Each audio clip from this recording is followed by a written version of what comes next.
कोहिनूर मुर्गी के अंडे जितना बड़ा। कोहिनूर को लेने के लिए सबसे पहले पाकिस्तान के प्रधानमंत्री ने इंग्लैंड के प्रधानमंत्री को पत्र लिखा था। उसके बाद महारानी विक्टोरिया 2002 में जब गुजरी तो उसके ताबूत के ऊपर कोहिनूर रखा गया था, जिसमें वहाँ रह रहे सिखों ने बहुत पुरजोर विरोध किया कि हमारे देश से चुराई हुई चीज़ की नुमाइश हमारे ही सामने। कोहिनूर मुर्गी के अंडे जितना बड़ा है और कोहिनूर के बारे में एक कहावत है, इसको बेचकर पूरी दुनिया को 2.5 दिन तक खाना खिलाया जा सकता है। कोहिनूर के ऊपर कोहिनूर का पहला आधिकारिक जिक्र 1750 में फारसी इतिहासकार मोहम्मद मारवी के नादिर शाह के भारत पर आक्रमण के वर्णन में मिलता है। मारवी लिखते हैं कि मैंने अपनी आंखों से कोहिनूर को देखा था।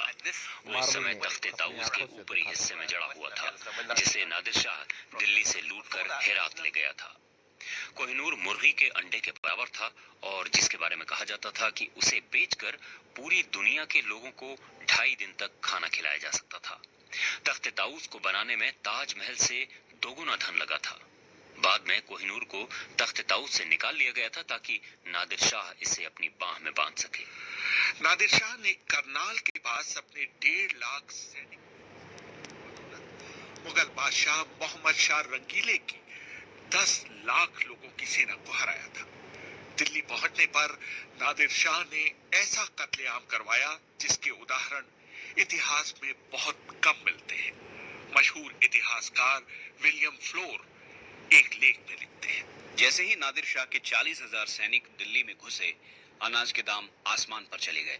जब नादिर शाह के सैनिकों ने मोल भाव करना चाहा तो उनमें और दुकानदारों में झड़प शुरू हो गई और लोगों ने सैनिकों पर हमला करना शुरू कर दिया।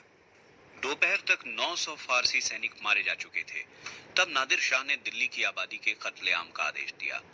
कत्लेआम सुबह 9 बजे शुरू हुआ। सबसे ज्यादा लोग लाल किला, चांदनी चौक, दरीबा और जामा मस्जिद के आसपास मारे गए। कुल मिलाकर 30,000 लोगों का कत्ल हुआ। मोहम्मद शाह के सेनापति निजामुल मुल्क बिना पगड़ी के नादिर शाह के सामने गए और उसके सामने घुटनों के बल बैठकर कहा कि दिल्ली के लोगों से बदला लेने की बजाय वो उनसे अपना बदला ले। नादिर शाह ने इस शर्त पर कत्लेआम रुकवाया कि उनके दिल्ली छोड़ने से पहले वो उनको 100 करोड़ रुपए देंगे। अगले कुछ दिनों तक निजाम ने अपनी ही राजधानी को लूटकर नादिर शाह को वो धन चुकाया। संक्षेप में एक क्षण में 348 सालों में मुगलों की जमा की हुई दौलत का मालिक कोई दूसरा हो गया। विलियम डॉलरिम्पल और अनीता आनंद ने कोहिनूर का इतिहास खंगालने में बहुत मेहनत की है। I started by talking to all the experts on Mughals gems and gemologists and diamond history, and I rapidly became aware that there was a मैंने मुगल रत्नों के विशेषज्ञों से बातचीत कर अपने शोध की शुरुआत की। उनमें से अधिकतर की राय थी कि कोहिनूर के इतिहास के बारे में जो आम बातें प्रचलित हैं वो सही नहीं है। नादिर शाह के पास जाने के बाद ही कोहिनूर पर पहली बार लोगों का ध्यान गया। थियो मेटकाफ लिखते हैं कि दरबार की एक नर्तकी नूरबाई ने नादिर शाह से मुखबिरी की कि मोहम्मद शाह ने अपनी पगड़ी में कोहिनूर को छिपा रखा है। नादिर शाह ने फौरन मोहम्मद शाह से कहा, आइए दोस्ती की खातिर हम अपनी पगड़ियां आपस में बदल लें। इस तरह कोहिनूर नादिर शाह के हाथ में आया। जब उसने पहली बार कोहिनूर को देखा तो देखता ही रह गया। दिल्ली की लूट अफगानिस्तान ले जाने का बहुत दिलचस्प बयान फारसी इतिहासकार मोहम्मद कासिम मारवी ने अपनी किताब आलम आरा ये नादरी में लिखा है। दिल्ली में 57 दिनों तक रहने के बाद 16 मई 1739 को नादिर शाह ने अपने देश का रुख किया। अपने साथ वो पीढ़ियों से जुटाई गई मुगलों की सारी दौलत ले गया। उसकी सबसे बड़ी लूट थी तख्ते ताऊस, जिसमें अभी तक कोहिनूर और तैमूर की रूबी जड़े हुए थे। लूटे गए सारे खजाने को 700 हाथियों, 4000 ऊंटों और 17,000 घोड़ों पर लाद कर हेरात के लिए रवाना किया गया। जब पूरी सेना चेनाब के पुल पर से गुजरी तो हर सैनिक की तलाशी ली गई। कई सिपाहियों ने हीरे जवाहरात जब्त किए जाने के डर से उन्हें जमीन में गाड़ दिया, कुछ ने तो उन्हें नदी में फेंक दिया, इस उम्मीद में कि बाद में आकर वो उन्हें नदी की तली से उठाकर वापस ले जाएंगे। नादिर शाह के पास भी कोहिनूर बहुत दिनों तक नहीं रह पाया। उसकी हत्या के बाद यह हीरा उसके अफगान अंगरक्षक अहमद शाह अब्दाली के पास आया और कई हाथों से होते हुए 1813 में महाराजा रणजीत सिंह के पास पहुंचा। 1839 में रणजीत सिंह की मृत्यु हो गई। कड़े सत्ता संघर्ष के बाद 1843 में 5 वर्षीय दलीप सिंह को पंजाब का राजा बनाया गया, लेकिन दूसरे एंग्लो सिख युद्ध में अंग्रेजों की जीत के बाद उनके साम्राज्य और कोहिनूर पर अंग्रेजों का कब्जा हो गया। दलीप सिंह को उनकी मां से अलग कर एक अंग्रेज दंपत्ति के साथ रहने के लिए फतेहगढ़ किले भेज दिया गया और लॉर्ड डलहौजी ने कोहिनूर को महारानी विक्टोरिया को पानी के जहाज से भेजने का फैसला किया। उस जहाज को रास्ते में कई परेशानियों का सामना करना पड़ा। कोहिनूर पुस्तक की सह लेखिका अनीता आनंद बताती है। वो शिप में जब लोड किया गया था, क्रू को नहीं पता था कि वो क्या कैरी कर रहे थे इंग्लैंड। खाली 3 शख्स को पता था कि ये एक कोहिनूर है हमारे मौजूद। जब ये शिप जिसका नाम था मेडिया, जब ये लॉन्च किया गया था, मेरे ख्याल में 1-2 हफ्ते के लिए कोई प्रॉब्लम नहीं था, पर फिर थोड़े से लोग बीमार हो गए थे, फिर और बीमार हो गए थे और फिर कॉलरा फैल गया था शिप पर कैप्टन जिनका नाम था लॉकियर, उसने कहा क्रू को कि कोई चिंता ना करो, मॉरिशस आ रहा है, बस हम मॉरिशस में हम दवाई लेंगे, पानी मिलेगा, खाना मिलेगा, सब कुछ ठीक हो जाएगा।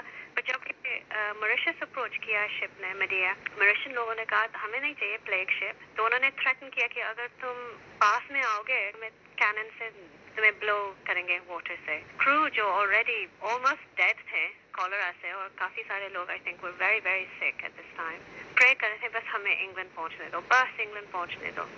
और फिर उनको ना एक इतनी बड़ी टाइफून मिली, it almost broke the ship in half. When they arrived in England, फिर उनको पता चला कि कोहिनूर थी उनकी जो कार्गो। फिर उनको लगा कि हाँ शायद कोहिनूर के वाकई में थोड़े से डार्क पावर्स होंगे। जब कोहिनूर लंदन पहुंचा तो उसे लंदन के क्रिस्टल पैलेस में ब्रिटेन की जनता के सामने प्रदर्शित किया गया। 2 years after the British seized the stone in 1849, it was put into the Great Exhibition in London, in the Crystal Palace. Kohinoor को ब्रिटेन ले जाए जाने के 3 साल बाद इसके इंग्लैंड में नुमाइश की गई। द टाइम्स ने लिखा, लंदन में इससे पहले लोगों का इतना बड़ा जमावड़ा कभी नहीं देखा गया। प्रदर्शनी जब शुरू हुई तो लगातार बूंदाबांदी हो रही थी। जब लोग प्रदर्शनी के द्वार पर पहुंचे तो उन्हें उसके अंदर घुसने के लिए घंटों लाइन लगानी पड़ी। यह हीरा पूरब में ब्रिटिश साम्राज्य के अनोखेपन का प्रतीक बन गया था और ब्रिटेन की फौजी ताकत के बढ़ते असर को भी दिखाता था। इस बीच फतेहगढ़ किले में रह रहे महाराजा दलीप सिंह ने लंदन जाकर महारानी विक्टोरिया से मिलने की इच्छा प्रकट की। रानी इसके लिए तैयार भी हो गई। वहीं पर दलीप सिंह ने रानी विक्टोरिया के पास रखे कोहिनूर हीरे को उन्हें भेंट किया। क्वीन विक्टोरिया को हमेशा बुरा लगता था कि उनकी जो हुकूमत जो थी उन्होंने क्या किया था एक बच्चे के साथ, और क्योंकि उनके फीलिंग्स जो थे दलीप सिंह के क्वेश्चन में, she really liked him, so she felt bad about it.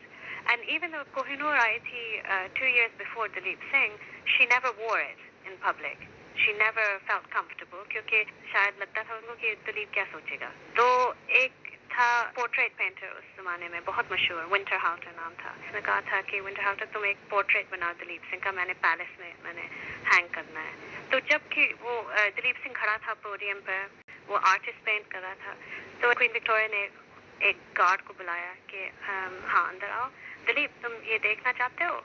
और एक बॉक्स वो कैरी कर रहा था, उसमें पड़ा था कोहिनूर जो कि कट किया गया था। By this time Albert had cut it, so it did not look at all like the Kohinoor that Dalip Singh used to wear when he was the Maharaja of Punjab. She thought, Lena Logan, that when Victoria put the diamond in his hand, he might throw it out of the window. वो खिड़की से फेंक सकता है। और फिर दलीप ने कहा, Your Majesty, it is to me a very great pleasure to present to you the Kohinoor. This gave her permission to wear the diamond. And she did. After that, she wore it all the time until she died. Rani Victoria के बहुत प्रिय होने के बावजूद कुछ सालों बाद दलीप सिंह ने इच्छा प्रकट की कि वो अपनी असली मां जिंदन कौर से मिलने भारत जाएंगे। जिंदन तब नेपाल में रह रही थी। उन्हें अपने बेटे से मिलने कलकत्ता लाया गया। Dalip Singh was there first. Rani Jindal was brought in. They met for a short while, and Rani Jindal said she's never going to leave him again. she's going to travel with him wherever he goes. फिर उनके files में ये पता चलता है कि there were Sikh sailors coming back from China who heard कि जिंदन आ गई, दिलीप सिंह हमारा महाराजा है यहाँ पर in Calcutta, and they surrounded the Spence Hotel and they started shouting "Bolo Sonihal Sat Sri Akal" so loud that it shook the windows, and so the British quickly put them on a ship and shipped them both back to England. And then Punjab में अगर आप जाओगे ना तो it is in the bloodstream, in the bone marrow of Punjabis, the pain that she felt as she ran her fingers through her son's hair. The last time she had been with him, she could see him. He was this jewel-covered, beautiful boy. अगर आप ना paintings देखेंगे उस time के, he was a beautiful boy. सारे जो reports जो British भेजते थे to England, they all talk about how beautiful Dalip Singh was. And now she is almost blind. She has to touch him to see what he's become and reach up and touch him. And she is said to have let out the first howl of pain when she realized कि उन्होंने क्या छीना उसके बच्चे से. महारानी Victoria के बाद किसी ब्रिटिश राजा या रानी ने कोहिनूर अपने ताज में नहीं पहना, सिवाय उनकी बहू रानी अलेक्जेंड्रिया की. उधर दलीप सिंह धीरे धीरे रानी विक्टोरिया के खिलाफ होते चले गए. उन्हें लगने लगा कि उन्होंने उनके साथ बेइंसाफी की है. उनके मन में ये बात भी घर कर गई कि वो अपने पुराने साम्राज्य को दोबारा जीतेंगे. वो भारत के लिए रवाना भी हुए, लेकिन अदन से आगे नहीं बढ़ पाए. 21 अप्रैल 1886 को उन्हें व उनके परिवार को पोर्ट सईद में गिरफ्तार कर लिया गया. बाद में उन्हें छोड़ा गया, लेकिन उनका सब कुछ छीन लिया गया. 21 अक्टूबर 1893 को